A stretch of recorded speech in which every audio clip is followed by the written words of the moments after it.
Welcome to Management Matters. I'm James Christian Blockwood. Many of us focus on the next day, month, and year ahead. But what might government look like if we focused on a plan for 2076? This special episode of Management Matters brings together leading voices in governance, public administration, and public planning at the Academy's 2025 National Conference. Moderator Norm Ornstein, Emeritus Scholar at the American Enterprise Institute, is joined by Loren DeJonge Schulman, Senior Advisor at the Federation of American Scientists, Mindy Romero, Director of the USC Price School of Public Policy's Center for Inclusive Democracy, Soren Dayton, Director of Governance at the Foundation for American Innovation, and Cecili Wake, Deputy Director of Democracy 2076. This forward-looking conversation explores how the field of public administration must evolve to meet the complex challenges of the next 250 years. So I'm actually going to start with Ronald Reagan's favorite joke. It's about twin boys, one of whom is an incurable optimist and the other is an incurable pessimist. And they go to a psychiatrist to cure them of these maladies. So he takes the incurable optimist boy and opens the door to a room that's filled with every toy imaginable. And this little boy, the pessimist, bursts into tears and says, "I know you'll just take all of these away from me." Then he takes the optimist into a room that's filled floor to ceiling with horse manure. And the little boy grabs a shovel and starts to dig. And the psychiatrist said, "What are you doing?" He said, "There's got to be a pony in here somewhere." So we're going to search for a pony. But the amount of manure is so great right now, it's going to be quite a dig to make. Let's start with the brutal reality. We are in a really bad place, and it is going to get worse before it gets better. At the national level, we have what I've now decided to call a nihilocracy. The attempt to destroy government, led by Russell Vought, who is really, I would say, the domestic president, is not about replacing what we have with something that's more innovative or better, or that would fit what we used to think of as a conservative vision, a leaner and meaner government led by experts, but one that works in concert with the private sector and does more things that government can do that are not possibly done elsewhere, but rather to blow the whole thing up. And there's a jolt out there now that's as a result of people starting to realize when those layers of safety go away, when there isn't a protection against another pandemic, when we're not getting government support for clinical trials on Alzheimer's or pediatric cancer, and all of these other elements where if we work at it, if our politicians who care work at it, that we can, without saying, "You dummies, look what you've done," but rather understand what we need to have a government that's efficient, that looks at solving the problems we need to solve, and that moves in to do it, that when we're ready to rebuild, we're going to have a public with a greater understanding of what it means and why we pay taxes and why we need experts and institutions that protect us. So with that as a kind of overview, let's go in order down through the panelists to get their reactions to this, and then we'll talk in more depth about what we can do and what they're doing. All right. So Loren DeJonge Schulman, good morning, everybody. I'm going to be brief because I want to hear from the other panelists in terms of how we're thinking about this challenge. I had a great summer job at the Federation of American Scientists. I think in every job, you should have one core driving question. I cheated. I had 4, and I probably worked too hard as a consequence of that. I think one of the reactions I have in listening to you, like all the challenges we're experiencing right now, is the need to say, wow, we need to step back. Like, let's all take a deep breath, which is what I was trying to do in my brief respite from all of this. In my 4 questions, I think the biggest one we need to be asking is, what is it that we in this room and what do Americans broadly What role do we want government to play in the largest challenges of our time and opportunities? Step back. We have enormous challenges and opportunities before us. What role do we want government to play in those? That's question one. The second is, if we had the chance, and we might, to design government from scratch around a driving principle that really mattered to us individually, and you probably each have one that's quite different, what would that government look like? How would it be radically different than it is today if you had that chance to do that? Third, what is the backbone that is necessary to make any of those visions of government happen? Because we have neglected that backbone for so long, and that can be the most boring data transfer or Title V reform or OTA or anything else. And then last, but very much not least, how do we stop assuming that low trust in government is a given? We have, I guarantee you, 50% of this room has started a speech or an op-ed with, well, trust in government is very low and it's been declining for a long time. What would it look like if we didn't assume that was a given? What would government look like if it was assumed to be not only possible to be high trust, but was high trust? I had a great summer job where I got to explore all these questions in brief, and will hopefully be able to continue that work going into the future to both engage Americans, all of us, experts on, if we reset the questions around, oh my gosh, we're in a terrible moment of manure, to what is the big picture of what we might be able to design from government? For me, there's two things that are left out of almost all of the conversations around the state of our democracy and what should we do about it. And one is just recognizing that our democracy, yes, is failing by all academic measures, right, or other understandings of what a democracy or backsliding democracy looks like. But it's actually been failing, or at least in peril and vulnerable, for a very long time.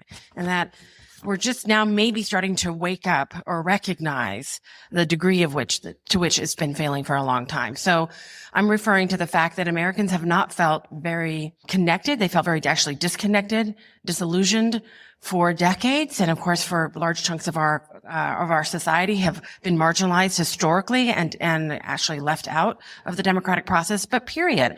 Americans have not actually been as engaged as we think they have been engaged, right? We have consistently some of the lowest voter turnout rates when you compare us to other established democracies around the world. And if we think about other types of civic engagement, very, very low and disparate. And people have, I think, for the most part, really struggled to see why their engagement matters. Even diehard voters, when you ask them in their heart of hearts, do they think that their vote really matters? Many people vote because it's their civic duty, because they believe they must, or because they're voting against the other person. But people struggle. And I imagine many of you even in your heart of hearts struggle to, it's important, but how does my participation really make a difference? And is my democracy really responsive to me?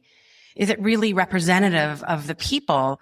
Or do I think many folks, whether they can articulate it fully or not, feel and understand it's rational, it's not coming out of nowhere, that their democracy, that their elected representatives, even the most well-intentioned, and of course there are many, have many factors that are pushing them and pulling them, and maybe sometimes last on the list are their actual constituents, right? And that's if it's not a safe district.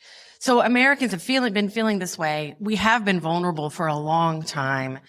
And it's not just about one administration or one party, although certainly there are concerns there. We think there's a moment of opportunity now that Americans could come together. The second thing that I think is left out is the American people in most of these conversations. So we say, what should we do? But we're really talking about academics and elites and think tank, right, scholars and others. And we believe that it should be about the American people, and especially now at the state that we're in, the only way the American people will actually look and see reforms as legitimate is if they come from them. They come from political parties or operatives or power players. The reforms are just going to be seen as something that just is another set of reforms that are actually going to end up producing maybe slightly different power players, but certainly not a responsive representative government. So I think those are my 2 points that I think are really important. I'd like to set off our conversation today as we talk about the individual things that we are working on, is people-centric and understanding that this really is a long game. It's a long problem, and it's a long game to quote-unquote fix. Hello. First, thank you for the OTA call out. That's actually been one of the sort of founding issues at the Foundation for American Innovation. In general, a desire to have more expertise, but in a politically accountable way. A little bit about us, because you may not have heard of us. We are a conservative think tank focused on the foundations of American innovation. It's kind of in the name.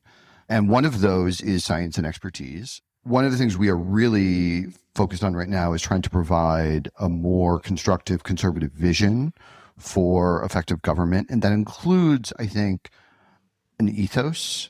I will say there is, and I've got some pushbacks against some things Norm said, I think there's actually much better things happening at the states than your story presented. I think there's some really fantastically governed states, and almost, in fact, in many ways, I think some of the Republican states are some of the best governed, for a variety of reasons. And I think we have a lot to learn from that as we have these policy discussions about how to reimagine the federal government. And I frankly think the conservative movement has a lot to recognize in the quality of governance it's providing and really do more celebration of that. And that's something that's really important to us over the next couple of years, to just highlight the important things being done in the states. I will also say, a couple of months ago, we were co-sponsors of the Abundance Conference. And I see in that maybe the first time since the progressive movement a sort of bottom-up desire for a bottom-up political movement for more effective government. And I think, like the progressive movement, it's really bottom-up, right? The progressive movement started, at least in its East Coast variant. I'm from the Midwest, and I have feelings about the way the stories are told. But in the East Coast variant, it was about first fixing municipal administration. And then ultimately that was brought to Washington, D.C. when FDR became president, of course, the governor of New York.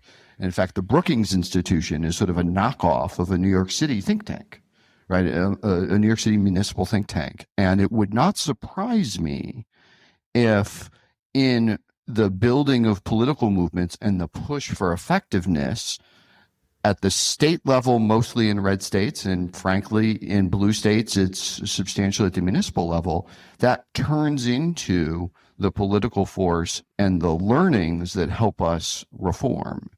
I'll stop there, but I actually see quite a lot of good news on the horizon, and frankly, stuff we needed to do, because I think the rot was much worse than I think the story we tend to tell in spaces like this. So I'm with Democracy 2076, and I want to just start with a quick mission statement for you all, because sometimes when people hear 2076, and right now we're sitting in 2025, that feels a little strange and overwhelming. So what we're doing is working to establish the conditions to build an effective, responsive, and representative democracy for future generations.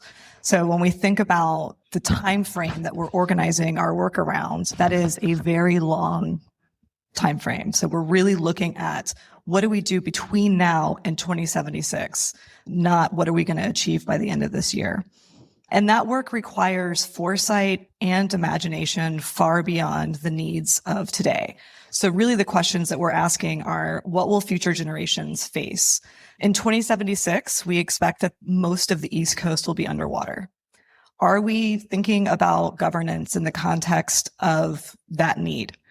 Nike is, right? They're prepared to sell flippers that come out of your sneakers. Are we doing that? And what will be the foundations that those future generations need to meet those challenges that they encounter? We have to reimagine for adaptability, because we won't be able to foresee and imagine all of the things that they'll be facing, similar to our original founders. And part of our role is to establish those conditions so that those generations can thrive. But the good news is that in looking at possible future needs, we're also trying to build systems and structures now that set us on a path to the best possible version of that future. So it's not just about serving future needs, but it's thinking about how are the things that we're doing now setting us up for a better path. And that can look a lot of different ways, and there can be a lot of arguments about what the best path is. But at the end of the day, very often the role of governance is thinking about how do we set us on that best path. And part of good design, and you referenced this, part of good design is asking the end user what they want. What do you need out of this thing that we're building? And how can we build it together? And the challenge when we're thinking about future generations is that we can ask, folks who are here today. We can't ask those future generations. And so very often what has happened is they just don't get an answer. They don't get an opportunity to contribute. But what we're saying is, hey, why don't we imagine for them? And at the very least, try to give them a seat at this table when we're thinking about what are we designing for. And this method, I think, is really helpful because it goes a long way toward rebuilding trust in government when you think about designing with the end user in mind. But very specifically, it's not by asking for trust, it's by making government trustworthy and really thinking about how do we build that trust by ensuring that we are proving in our way of delivering that we are trustworthy. And then the last thing I just want to note, because I think this is an important factor in everything that we're talking about right now, is that the majority of Americans are getting their civics education from Hollywood, which is terrifying. And we need to be thinking about what that means for their understanding of what government should and can be. When was the last time that you saw anything come out of Hollywood that portrayed a really, strong and healthy democracy in the future? Probably you can't think of one, right? Because it's mostly dystopia. So how do we leverage where people are already getting their information to help them reimagine what government can be so that together we can build something for the long term? Thanks, Cecily. So there are a couple of areas that we will explore a little bit more. One is whether there's reform in the democratic movement that includes elections and the structure of the public response to what's going on out there can make a big difference. The other is what we can do about delivery and programs. I will say a part of what might be good news is certainly within the Democratic Party now, there's a major conversation that was triggered in part by Ezra Klein's book, Abundance. And it's what we can do with bureaucracy that has made it more and more difficult to actually implement programs. But of course, the balance there is whether you eliminate every environmental standard and disregard some elements of public safety that have been out there to protect people, even if it slows things down. So we should talk a little bit more about that. But I also would say that a part of the reason that the war on expertise and science has taken hold with a large share of the public is because of this sense that experts basically try to ram their ideas down people's throats without regard for the human cost.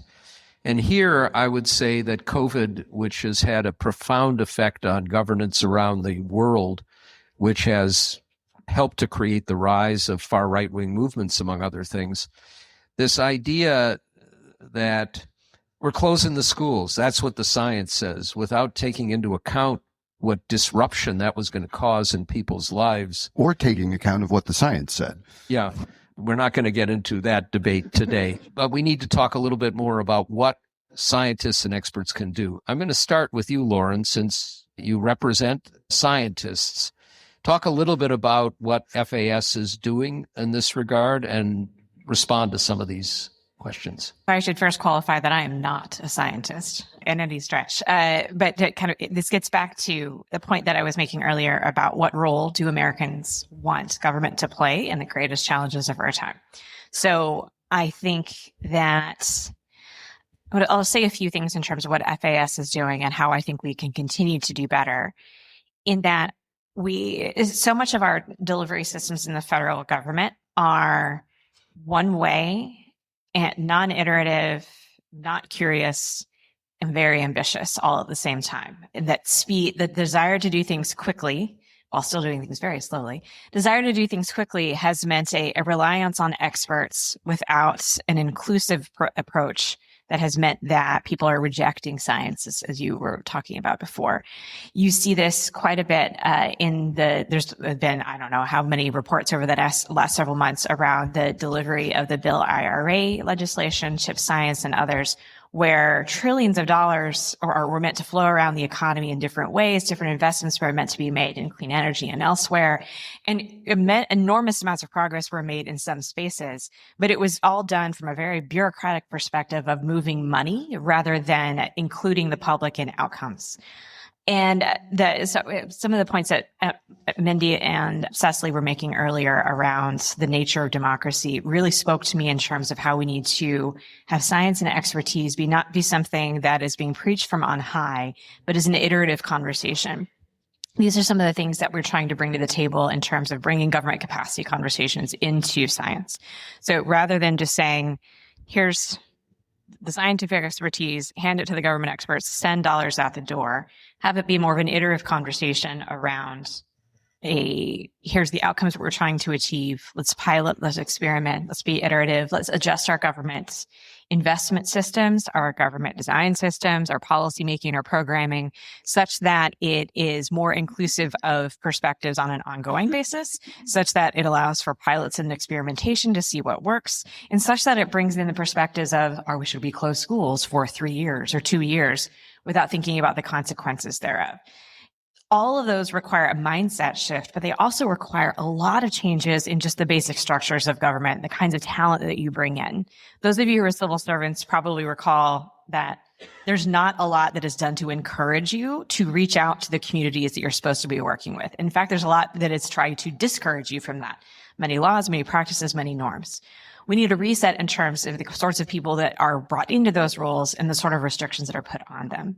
In the same way, a lot of our public comment systems that we use to set up environmental regulations and any number of other regulations are very stop-start, non-iterative, non-conversational. We need a reset around what the participatory elements in our democracies look like, such that they are not just, we tell you, you give us feedback, but more conversational, inclusive, iterative, and have the ability to adapt when things are changing and things are going wrong. And last but not least, on that point of when things go wrong, we need the ability to stop doing the things that are not working anymore and show the American people that when we are given tremendous amounts of investment dollars and we try something that does not work, that we are willing to hit pause, reset, and start over again, rather than just continue down a path that is obviously not working in some form. A lot of that is bringing in good practice, good democratic practice into science, good scientific practice into democracy. Those are things that we're doing lots of different bodies of work around at the Federation of American Scientists, but I will defer to my colleagues to hear more about their work as well. Mindy, talk a little bit about what your center does. And inclusive democracy, look, a part of the issue here, and I think Cecily can weigh in on this as well, is are we going to be able to rebuild this and if we don't have bipartisan buy-in? And how do we get that? I was talking before we began about one of my longtime favorite legislators, Fred Thompson. The Fred Thompsons are gone. The Marsha Blackburns have replaced them. How do we get the Marsha Blackburns or Tommy Tubervilles of the world to work with their counterparts on the other side to find some common ground or to focus on the problems that we have and see how government can work to help solve them? First, yes. And the answer to your question is it has to be a broad spectrum of the American people. We have to get not just bipartisanism, right? Or something that's bipartisan. We have to get something that is truly inclusive. But I would say the focus isn't on the elected officials. The focus is on the people, civil society, civic leaders, and others. So let me just back up for a second since you mentioned my center. So I'm faculty at the USC Price School of Public Policy. I run a research center that I founded called the Center for Inclusive Democracy.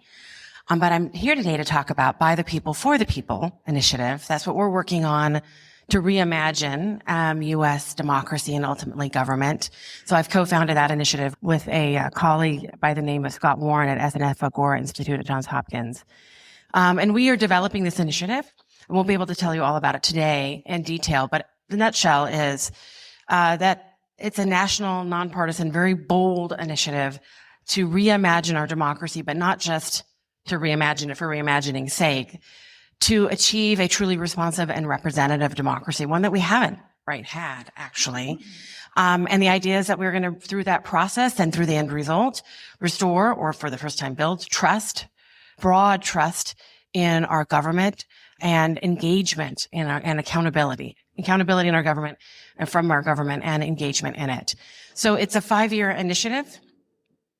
The first few years, it's actually the whole initiative is about bringing the American people together to work in partnership with civil society, with civic leaders, together to build something over time. The first few years is about really building that ground game, a civic network, establishing state coalitions across the country to work with the American people, coalitions that are representative of them, and essentially building the capacity of the American people and a ground game that will support what is to come. So in year 4, it culminates in a National People's Assembly. Delegates to that assembly will be elected by those state coalitions. They'll be representative of the American people, and they will work together for about a year. We think it's an adult, grown-up timeline, that this is something that can't happen overnight. You have to build towards it, build a legitimate network of support and awareness and buy-in from the American people. It has to be driven ultimately by the American people.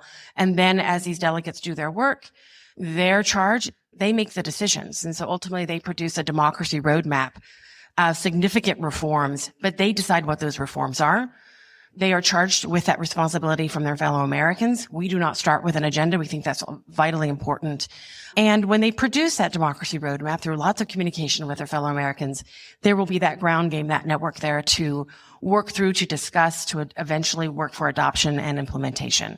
If you're interested in more, I did bring some cards. They're up here on the podium. The website is bppi.org. By the People for the People Initiative.org, BPPI, or you can just snap a QR code on one of the cards that I brought, because there's a lot of detail to all of that I left out. So that's our answer. And basically it's going to take everybody working over time, and then the real work begins after 5 years. Soren, I'm going to throw out 3 things to you, and you can address whichever ones you want, but even briefly. The first is this larger question: how do you build broad support across the spectrum? The second is, you mentioned these exciting innovations in red states. Mention 1 or 2. And the third is, I don't think we can leave here without talking a little bit about AI. And the question is what role AI will play, but also there's a dark side and potentially a very good side to this. What do you think the role of AI will be in innovation in government? Well, let's start with a question about how broad the coalition needs to be for reform. And this is something I spend a lot of time both thinking about and also in reading about. In some sense, I led the effort to enact some separation of powers reforms post the first Trump administration. And the only things that became law, and 4 things became law, were all deeply bipartisan. And so my first instinct is it has to be bipartisan. Now, I have a cross-cutting instinct, right? Because it's sort of which periods of history are you learning from? So 2 kinds of, or 2 periods could be the post-Watergate or the New Deal eras, where essentially reform was a one-party project, right? And that's also the case at the municipal level in many cases. The other model is the post-World War II era, where reform was very bipartisan, but we had an extraordinary national consensus. The thing I worry about is developing a national consensus seems ridiculous right now. And when I look at the partisan maps, I don't see a clear one-party control.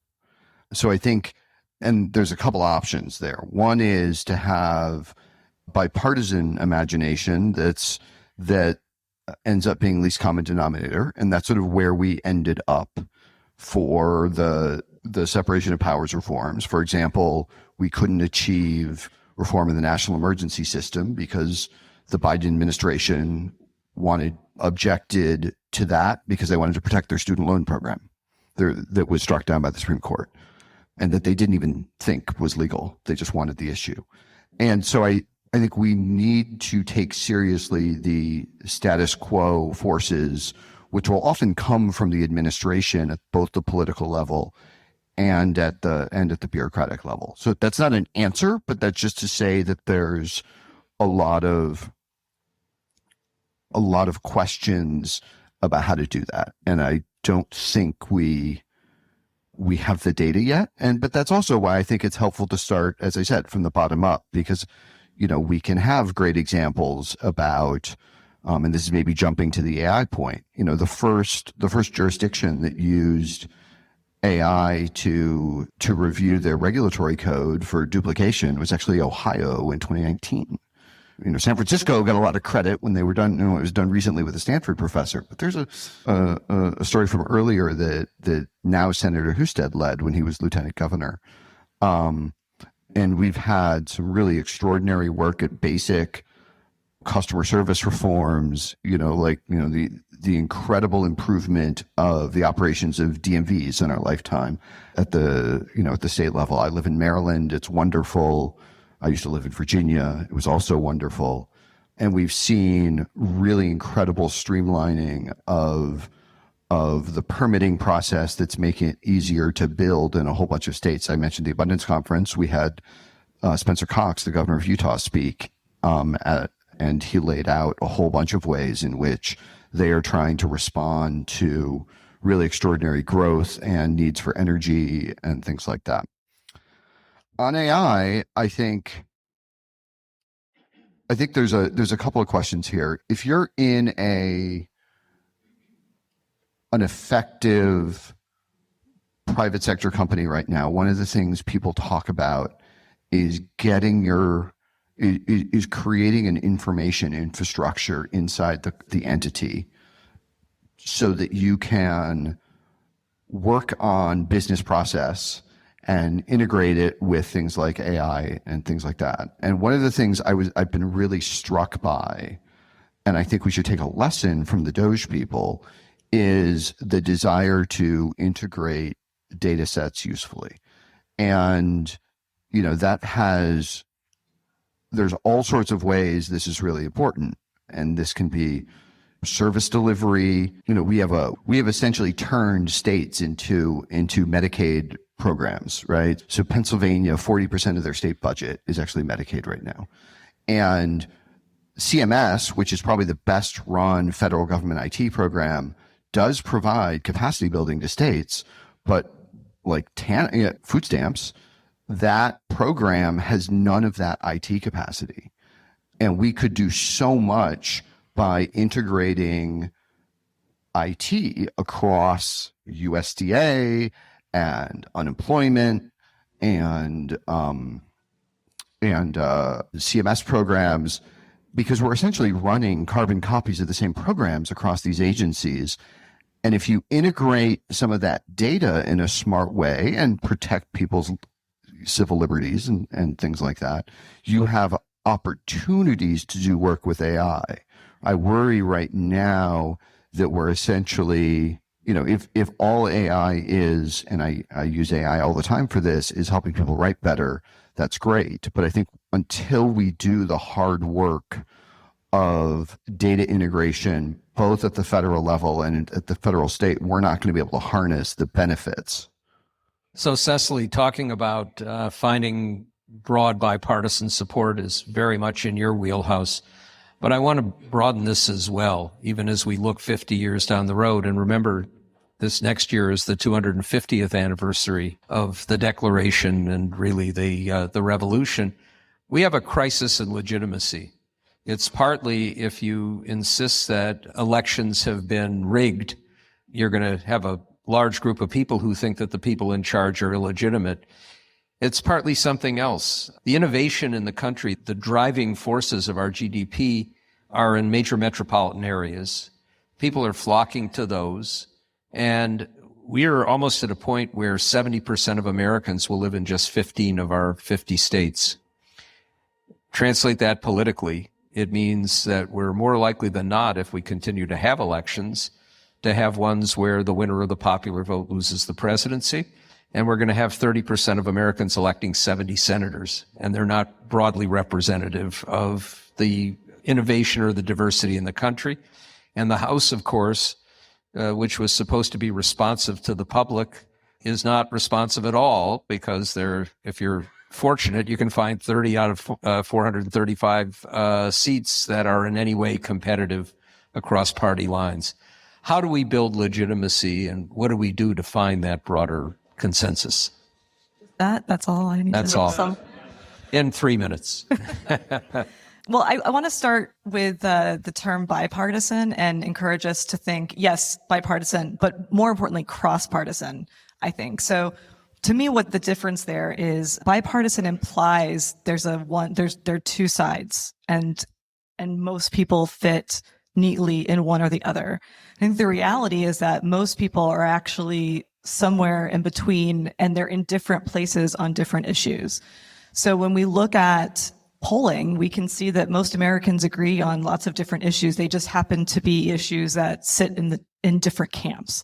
So we think that we are more divided than we are because of the way our politics are oriented. So that would be my first thing is like, it's a branding issue. Let's start calling ourselves cross-partisan rather than bipartisan. Let's be thinking about the ways that we can, through our language, encourage folks to think about where the agreements are. And to that end, we actually have a report coming out later this month that really is focusing on exactly this question. What are the issues that could potentially be dividing parties in the future? Why do we think that's the case? And what does that mean for scenarios of what government might look like in 50 years? And with that information, how can we start to steer us in a direction towards a pro-democracy future where any viable political party is pro-democracy, that's not an issue that's dividing us. Instead, what's dividing us is one of these 17 other spectra of disagreement that we've identified as potentially arising. So I think that's the first piece, which to me means that this is not just a question of policy. It's not just a question of what is Congress doing and what are administrators doing. It's a question of how is Congress, how are administrators, and how are communicators coming together to solve this problem with the people. And I think that's where we tend to have a challenge. And we've talked a lot about solutions that are made without the people in the room. But we're also not having those solutions made in a room where you have scientists, where you have administrators, members of Congress, and the people, and communicators. And it's that bringing together of those different functionalities and expertise and life experience that really creates not only solutions that are long-lasting and have potential, but also legitimacy.